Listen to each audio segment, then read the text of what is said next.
Education with Jignesh Sharma તમારું સ્વાગત છે અને હું છું જિગ્નેશ. મિત્રો, એકમાત્ર ચેનલ આપણી એવી છે કે જેના ઉપર તમને પૂર્ણ જિલ્લા પસંદગીની તમામ અપડેટ રોજે રોજ મળતી રહે છે. તો આજના વિડીયોમાં આપણે વાત કરીશું જે આજની જે અપડેટ જે છે, આજે 26 તારીખ 26/6/2025 અને પૂર્ણ જિલ્લા પસંદગીનો 18મો દિવસ હતો. તો આજે જે કંઈ પણ અપડેટ આવી છે અને કેટેગરી વાઇઝ રોજ આપણે જે જોઈએ છીએ તો એ ડેલી અપડેટ પહેલાં જોઈશું. પછી ટોટલ અપડેટ જે છે, કુલ અપડેટમાં શું ફરક પડ્યો છે, કયા આંકડા બદલાયા છે એ જોઈશું. અને ખાસ આજે ઓબીસીની સીટો જે છે પૂરી થઈ ગઈ છે. તો ઓબીસીનું લાસ્ટ મેરિટ કેટલું રહ્યું, કેટલા નંબર સુધી આવ્યા અને હવે કચ્છની ભરતીમાં જે ઓબીસીની જગ્યાઓ છે એના માટે કેટલા લોકો સેફ ઝોનમાં છે, કેટલા લોકો મીડિયમ છે અને કેટલા લોકો સુધી આવી શકે છે એની ચર્ચા આપણે લાસ્ટમાં કરીશું. ફક્ત ઓબીસી કેટેગરી માટે. બીજી બધી કેટેગરીની જગ્યાઓ અત્યારે હાલમાં જ છે, એટલે એ જેમ જગ્યાઓ પૂરી થશે એમ આપણે એમના મેરિટની ચર્ચા કરીશું. પણ અત્યારે ઓબીસી કેટેગરીની ચર્ચા આપણે કરીશું. તો વિડીયોને આપણે શરૂ કરીએ. અહીં તમે જોઈ શકો છો આજની અપડેટ 16/6/2025 18મો દિવસ. આજે ઓપનમાં 2804થી 2982 મેરિટ નંબર સુધીના ઉમેદવારો બોલાવવામાં આવ્યા હતા. એસસી કેટેગરીમાં 364થી 389 સુધીના ઉમેદવારો બોલાવવામાં આવ્યા હતા. એસટી કેટેગરીના આજે પણ કોઈ ઉમેદવાર હતા નહીં. એસસીબીસી ઓબીસી કેટેગરીમાં આજે 1598થી 1735 સુધીના ઉમેદવારો બોલાવવામાં આવ્યા હતા. ત્યારબાદ ઈડબ્લ્યુએસ કેટેગરીમાં 560થી 591 સુધીના ઉમેદવારો બોલાવવામાં આવ્યા હતા. ટોટલ આપણે જોઈએ તો 2801થી 3000 સુધીના, એટલે કે 200 ઉમેદવારો આજે બોલાવવામાં આવ્યા હતા. લાસ્ટ મેરિટની વાત કરીએ તો ઓપન કેટેગરીનું છેલ્લું મેરિટ હતું આજે ઓપનના ઉમેદવારનું 68.7559. એસસીના ઉમેદવારનું મેરિટ હતું 68.7487. એસસીબીસીના ઉમેદવારનું મેરિટ હતું 68.7397. ત્યારબાદ ઈડબ્લ્યુએસ કેટેગરીના ઉમેદવારનું મેરિટ હતું 68.7448 અને છેલ્લા ઉમેદવારનું મેરિટ હતું 68.7397. કુલ ઉમેદવારની વાત કરીએ તો ખાલી ઓપન કેટેગરીના 4 ઉમેદવારો હતા. એસસીના 26 ઉમેદવારો હતા. એસટીના 0 એક પણ ઉમેદવાર નહોતા. એસસીબીસીમાં 138 ઉમેદવારો હતા. ઈડબ્લ્યુએસમાં 32 હતા. ટોટલ 200 ઉમેદવારો આજે હતા. હવે કેટલા ઉમેદવારો આજે લાગ્યા એની વાત કરીએ તો કુલ 65 ઉમેદવારો એવા છે જેમણે જનરલમાં પસંદ કર્યું છે. 16 ઉમેદવારો એસસી કેટેગરીના ગયા છે એસસીની સીટોમાં. એસટી એક પણ ગઈ નથી. એસસીબીસીમાં 14 સીટો બાકી હતી, તો 14 સીટો જે છે એ ભરાઈ ગઈ હતી સવારે અને 1622 મેરિટ નંબર સુધીના જે ઉમેદવાર જે રહે એની અંદર લાગેલા છે.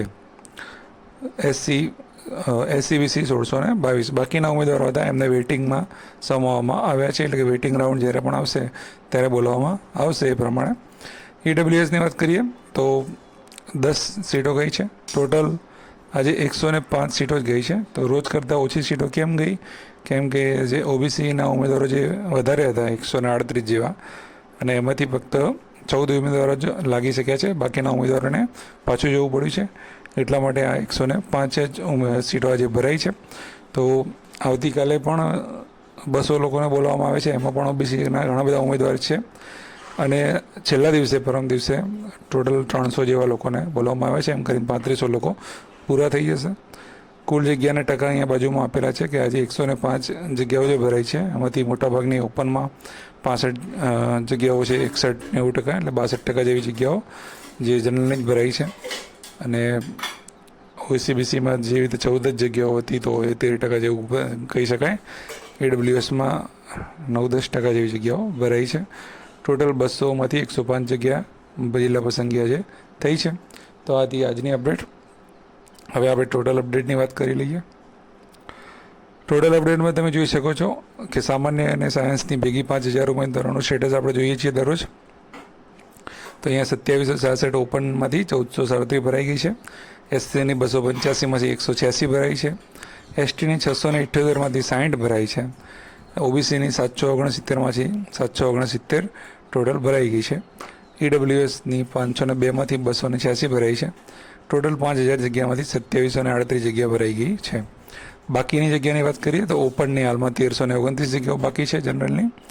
એસસીની 99 જગ્યાઓ બાકી છે, એસટીની 618 બાકી છે, એસસીબીસીમાં 0 બાકી, ઈડબ્લ્યુએસમાં 216 બાકી છે. ટોટલ 5000 જગ્યાઓમાંથી 2738 જગ્યાઓ ભરાઈ છે અને 2262 જગ્યાઓ જે છે એ બાકી છે.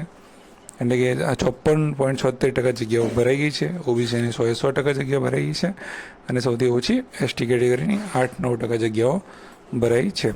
તો આ હતી ટોટલ અપડેટ. હવે આપણે તમને અગાઉ વાત કરીએ એમ કે ઓબીસી કેટેગરી જે છે એની જગ્યાઓ જે છે પૂરી થઈ ગઈ છે.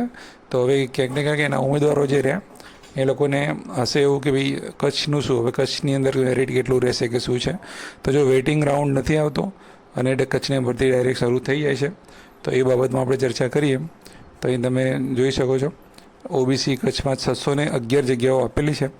હવે એ 611 જગ્યાઓ છે સામાન્ય પ્રવાહની જગ્યાઓ છે, સાયન્સની વાત નથી કરી આની અંદર. હવે એ 611માંથી 586 જગ્યા આપણે ગણવાની થાય છે, કેમ કે બાકીની 25 જેવી જગ્યાઓ જે રહી એ પીએચ માટે ગણાશે. તો પીએચની જગ્યાઓ એમને એમ પડી રહેશે, પણ એ જગ્યાઓ કોઈને મળવાની છે નહીં. એટલા માટે જે છે પીએચ માટે જગ્યાઓ કાઢીને 586 જગ્યાઓ આપણે એના માટે ગણવાની છે. હવે 586 જગ્યાઓ માટે આપણે અહીંયા 3 ભાગ તમને પડેલા છે મેરિટના, કે કોઈ ફૂલ સેફ ઝોન કયો છે, સેફ ઝોન કયો છે ને ઓછા સેફમાં કોણ કોણ આવે છે. ફૂલ સેફ જેને કહેવાય 100% જોબ જેને કચ્છમાં મળવાની જ છે એવા તમે ગણો તો છેલ્લો મેરિટ નંબર 2208, જે રીતે અહીંયા મેરિટ પૂરું થયું છે 1622, તો 1623થી 2208 મેરિટ નંબર સુધીના છેલ્લો મેરિટ નંબર આ 2208 અને મેરિટ છે 68.1535.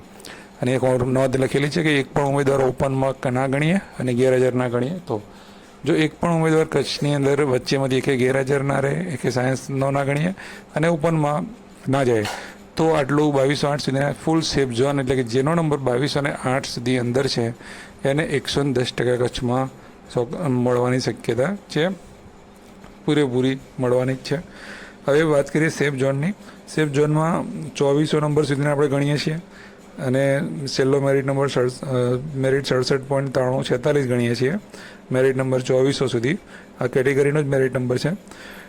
નોંધમાં એવું લખ્યું છે 192 લોકો ગેરહાજર પ્લસ જનરલમાં જવાવાળા, એટલે એબસેન્ટ જેમ બને એમ ઓછા રહેશે, ઓછા મેરિટ છે એટલે. છતાં પણ આપણે જો 192 જેટલા લોકો ઓપનમાં જાય પ્લસ ગેરહાજર રહે તો 2400 સુધી મેરિટ નંબરના લોકો લાગી શકે છે. ત્યારબાદ વાત કરીએ નીચે અહીંયા પહેલાં નોંધમાં જોઈએ કે 300 લોકો ટોટલ, આખા 300 લોકો ગેરહાજર અને જનરલમાં જવાવાળા નીકળે તો 2500 મેરિટ નંબર સુધીને લાગી શકે છે સીબીસીમાં. જો એટલી શક્યતા ઓછી લાગે છે એટલે એને ઓછા સેફ લખ્યું છે અને એનો મેરિટ છે 67.8281. હવે આનો મતલબ એવો નથી કે આના પછીના લોકો જે છે એ નહીં લાગે, બરાબર લાગી શકે છે, પ્લસ માઇનસ થોડું થતું રહેશે, પણ આ સેફ ઝોન જે છે એ પ્રમાણે તમને સમજાવવાનો પ્રયત્ન કર્યો છે. તમારો કોઈ પ્રશ્ન હોય તો તમે કોમેન્ટમાં જરૂરથી જણાવજો. વેઇટિંગની જગ્યાઓ માટે ઓબીસીવાળા ઉમેદવારોનું એક વોટ્સઅપ ગ્રુપ છે, એની લિંક હું પિન કરી દઈશ કોમેન્ટમાં, એમાં જોઈન થઈ જજો જે લોકોને થવું હોય. બાકી નવા વિડીયોમાં આવતીકાલે ફરી મળીશું. જય હિન્દ, જય ભારત, થેન્ક યુ.